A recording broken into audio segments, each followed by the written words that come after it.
Chetan Agarwal murder కేసులో రోజుకొక twist పరిచయం అవుతోంది.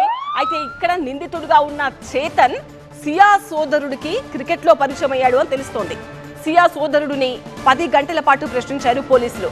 చాట్స్ తో పాటు రీసైకిల్ బిన్ ను కూడా డిలీట్ చేశాడు నిందితుడు.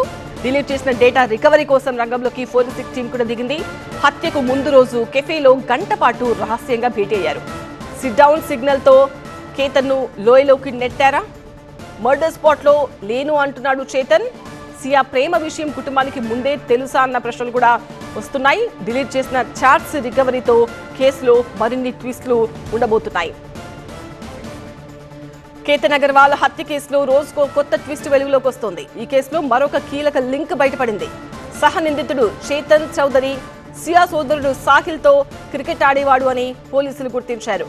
ఆ పరిచయం ద్వారానే సియా చేతన్ మధ్య స్నేహం మొదలై తర్వాత ప్రేమగా మారిందని అనుమానిస్తున్నారు. ఈ కోణంలోనే సాహిల్ ను పోలీసులు దాదాపు 10 గంటల పాటు విచారించారు. కుటుంబ సభ్యులకు ఈ సంబంధం ఎంతవరకు తెలుసు అన్న దానిపై కూడా దర్యాప్తు కొనసాగుతోంది.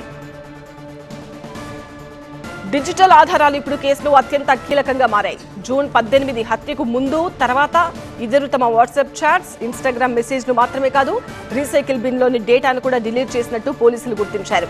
దీంతో 2 మొబైల్ ఫోన్లను ఫోరెన్సిక్ ల్యాబ్కు పంపారు.